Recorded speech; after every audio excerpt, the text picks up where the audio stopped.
Welcome everybody to the AVC Fantasy Focus. My name is AVC. I'm here by myself today, and one thing that I've been very requested of me to do is to do a mock draft. The NFL draft is just 11 days away, so I figured, why not? It's almost about that time, so I'm back, and we're doing a mock draft, alright? Up first is the obvious. We have the Cleveland Browns, and I'm just going to say, the first pick of the NFL draft, the Cleveland Browns select Myles Garrett, edge rusher, Texas A&M. I don't even think the Browns can mess this up. It's that obvious. Myles Garrett is a once-in-a-generation type pass rusher. He's going to be a force on the defense. There's no reason not to take him. We're moving on. With the second pick, the San Francisco 49ers select Solomon Thomas, defensive end, Stanford. While the addition of Kyle Shanahan as the head coach, a very offensive-minded guy, could take a quarterback here. I don't think there's a quarterback worth taking this high. They have Brian Hoyer as a bit of a bridge quarterback for the next 2 years. And with San Francisco switching to a 4-3 defensive front, Solomon Thomas makes a lot of sense. Moving on. The Chicago Bears at number 3. They will take Jamal Adams, safety, LSU. He's my personal favorite in the draft. He's this really strong, hard-hitting safety, one of the best prospects in the draft. Can't go wrong. Bears have a lot of needs, but they really need an enforcer in the secondary. They need secondary help altogether. And Jamal Adams feels a big need. All right. Number 4, the Jacksonville Jaguars. It's going to be a kind of shocking one here, but I'm taking O.J. Howard, the tight end from Alabama. Normally, I would say something like, yeah, you don't want a tight end this high. There's no reason to take one this high. O.J. Howard's a very good tight end, and the Jaguars are absolutely in love with him. While they could also take a running back like Fournette here with Tom Coughlin, but trading away Julius Thomas, they have a big gaping need at tight end. They're obviously setting up for something. O.J. Howard seems like the most likely way to go. Number 5, the Tennessee Titans. They will take Marshawn Lattimore, cornerback, Ohio State. Probably the best corner in the draft. Can't really go wrong here. This is Titans' biggest need. They could address receiver here, but again, receiver at number 5 doesn't really seem to make a lot of sense. So they'll go secondary here. Also, they cut Jason McCourty, so they have a gaping need at corner. Number 6, this will be a personal favorite of everybody watching this video, the New York Jets. They will select our first quarterback, Mitch Trubisky. I have been very highly against Mitch Trubisky. I don't think he's going to be that great, and I don't really think a quarterback this high is worth it, but it's the Jets. This is something dumb that they would do. And they just have nobody in the quarterback room. This roster is barren, so they'll take a swing and hope for the best on Mitch Trubisky as their quarterback. Oh, dear God. All right. Number 7. My apologies, the Los Angeles Chargers. Still stupid. We'll take free safety Malik Hooker, also from Ohio State. This pick just makes too much sense. Chargers have a glaring need at free safety. Malik Hooker's a complete ball hawk. Their defensive coordinator is the same guy who trained Earl Thomas, Cam Chancellor. He's great with safeties. With Jamal Adams off the board, Malik Hooker makes the most sense. Number 8, one of my least favorite teams, the Carolina Panthers. They will be taking Leonard Fournette, running back, LSU. Jonathan Stewart's not getting any younger. He's not getting any better. Cam Newton's only good when he has a good running back with him. Leonard Fournette's probably the best running back in the draft. Easy pick. All right, number 9. The Cincinnati Bengals select Reuben Foster, linebacker, Alabama. Probably would have been the number 2 pick of the draft if he hadn't gotten into so much off-the-field crap, but one of the Bengals ever cared about someone's personality. He fits right in with all the dirtbags on Cincinnati. Hard-hitting linebacker. He'll be one of the best in the league, and he'll fit perfectly in their defensive scheme. Moving on. We now have pick number 10. Apologies, the Bills. I keep forgetting about this one. Bills will take Aaron Connolly, cornerback, Ohio State. Second best corner in this draft, well, as far as non-injury ones go. Bills lost their best corner, Stephon Gilmore, to the division rival Patriots in free agency. It's a hole they need to fill. There's nobody else like no glaring need they really have that's worth taking at the number 10 overall pick. I see them trading down, but if they stay at 10, kind of only makes the most sense. All right, we're going to move over to pick number 11. It's the New Orleans Saints, another team I despise. We'll take Derek Barnett, edge rusher, Tennessee. He's probably the best polished pass rusher in this draft. Saints need any help on their defense that they can get. My grandmother can score on this defense. Your grandmother can score on this defense. It's just abysmal. So they need a pass rusher like you would not believe. All right. Next up, the Cleveland Browns again. This is going to be an exciting one. With the 12th pick in the NFL Draft, the Cleveland Browns will select national champion winning quarterback Deshaun Watson from Clemson. The Browns really don't have a clear frontrunner for their cute quarterback room. Deshaun Watson's a proven winner. Hugh Jackson could do wonders with this guy. Cleveland needs a quarterback. The front office wants one, so why not give him a national champion winning one? 13, the Arizona Cardinals. This is an interesting one. They go a lot of different directions, but I see them taking the man who broke CJ2K's record at the Combine, the fastest player in the NFL, John Ross, wide receiver from Washington. This guy is a crazy fast wide receiver. Larry Fitzgerald's nearing the end of his career. They need a new receiver. They could take a quarterback here, but again, I don't really see a quarterback worth taking this high. So they'll inept to go to the air to Larry Fitzgerald. All right.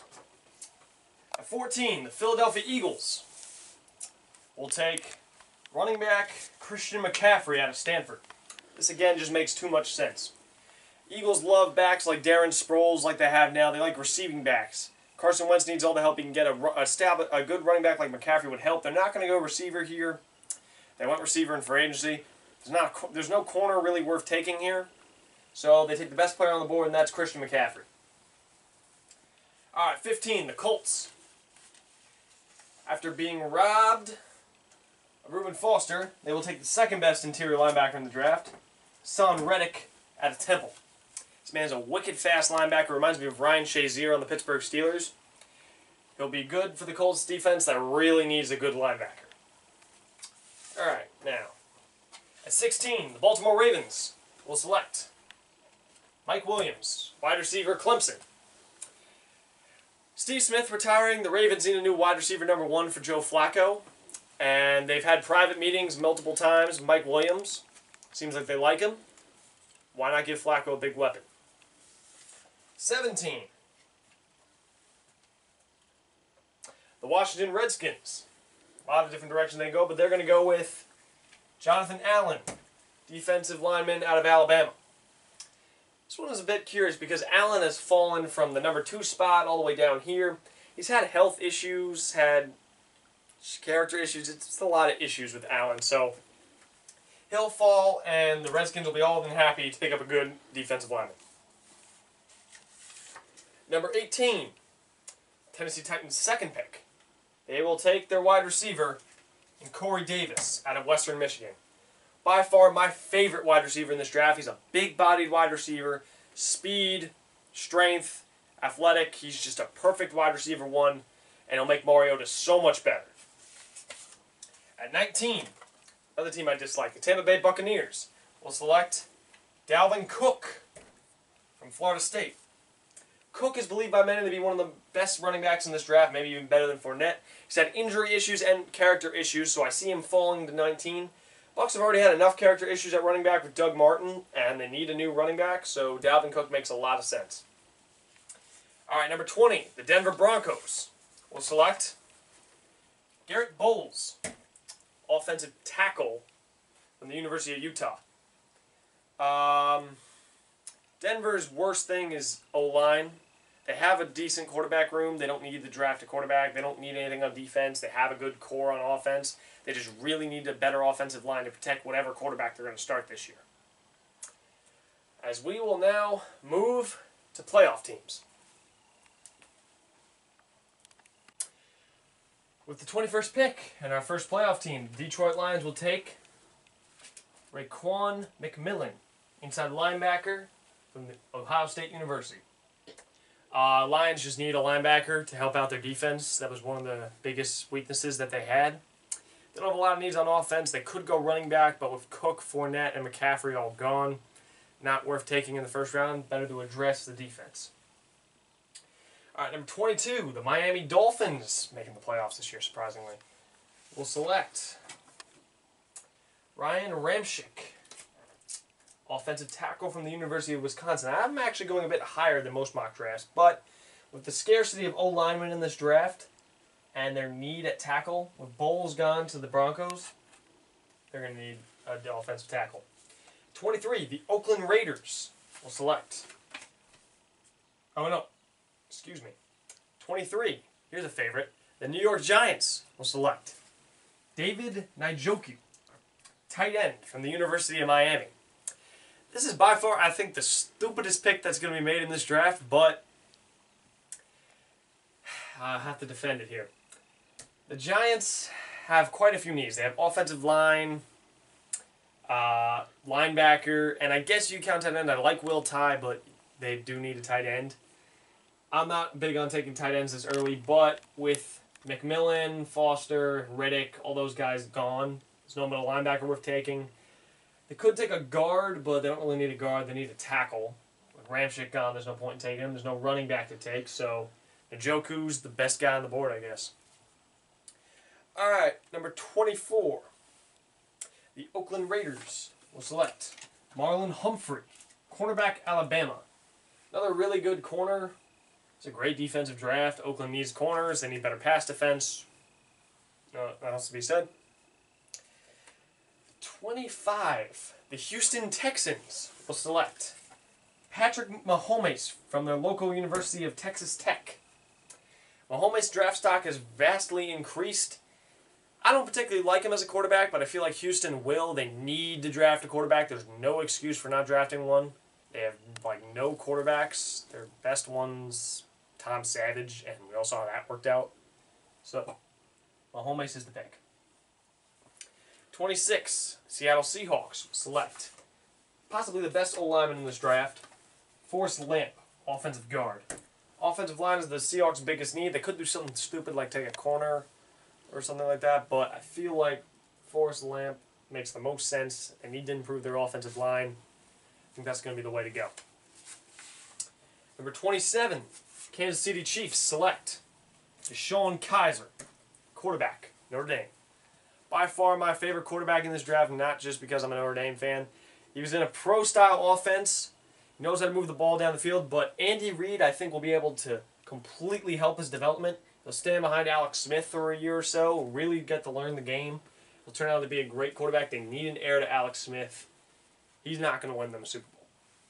Number 28, Dallas Cowboys. They will take Tre'Davious White, cornerback, LSU. Not one of my favorite picks, but apparently Jerry Jones likes this guy, so I could definitely see them taking him here. They need defensive backs. They lost so many. They need as much help on defense as possible. And a division that includes Odell Beckham and now Terrell Pryor, they're going to need a good corner, so they'll take Tre'Davious White. 29. It's going to be an interesting one. The Green Bay Packers select Alvin Kamara, running back, Tennessee. This guy was about probably the fourth best running back in the draft. He had a great combine. Really kind of showed off a bit. He's a very athletic running back. Packers have a tendency of taking the best guys on the board, but they really need a running back. Ty Montgomery's alright, but I feel like he'll be predictable, and he's not a real between-the-tackles runner.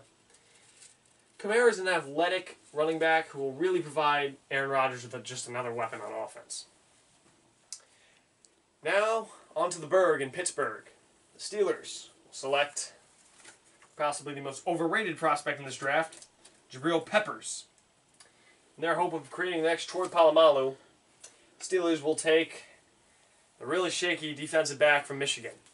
I feel this guy's really overrated, but Pittsburgh has shown interest. They need help in the defensive backfield. And who knows, maybe they can turn him into something. If he goes early, I don't see him becoming much of anything, but going late like this, maybe he'll become something. All right, now 31, my favorite team, Atlanta Falcons.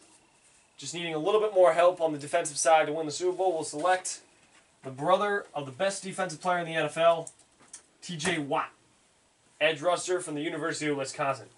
Watt is a complete edge rusher, can play outside linebacker, plays great in coverage, he's just a great player. Dan Quinn could turn him into an absolutely outstanding edge rusher. There's nothing not to like about this guy.